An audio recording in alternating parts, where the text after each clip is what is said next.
উচ্চ মাধ্যমিকের নজরদারিতে বীরভূমের জেলা সফরে উচ্চ মাধ্যমিক শিক্ষা সংসদের সভাপতি চিরঞ্জীব ভট্টাচার্য আজ শুক্রবার নলহাটি ১ নম্বর ব্লকে একটি পরীক্ষা কেন্দ্র ও রামপুরহাট উচ্চ বালিকা বিদ্যালয়ে আজ সকাল ১১টা নাগাদ পরীক্ষা কেন্দ্র ঘুরে দেখলেন উচ্চ মাধ্যমিক শিক্ষা সংসদের সভাপতি চিরঞ্জীব ভট্টাচার্য।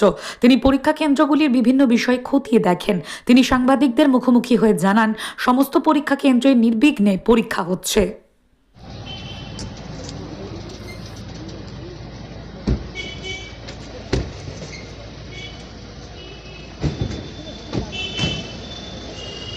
গাছ থেকে বেরোচ্ছি। আজকে বীরভূমে কিছু স্কুল দেখব।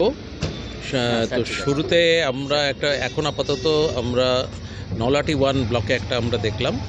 এখন রামপুরহাটে এসেছি, রামপুরহাট গার্লস হাই স্কুল একদম সামনেই দাঁড়িয়ে আছি। দুটো স্কুল এখন অবধি ভিজিট করেছি, সব জায়গায় কিন্তু খুব সুন্দরভাবে ব্যবস্থাপনা খুব ভালো। আমার সঙ্গে রয়েছেন জয়েন্ট কনভেনার অভিজিৎ নন্দন। তো টোটাল আমরা একটা রুট ম্যাপ জাস্ট আমরা করলাম, যেটা রামপুরহাট থেকে শুরু করে একদম সেখান থেকে শুরু করে হচ্ছে আমরা একদম সিউড়ি পর্যন্ত যাব।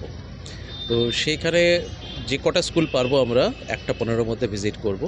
তবে এখন অবধি দুটো স্কুল দেখেছি, সব জায়গাতেই কিন্তু ব্যবস্থাপনা খুব ভালো এবং সব জায়গাতেই যেহেতু মেটাল ডিটেক্টর দিয়ে এবার ফ্রিস্কিং করা হচ্ছে, ফলে মোবাইল বা কোনো ইলেকট্রনিক কমিউনিকেশন গ্যাজেটস কিন্তু কোথাও থাকার কোনো সম্ভাবনা নেই। পরীক্ষা সুন্দরভাবে হচ্ছে, কোথাও কোনো সমস্যা নেই।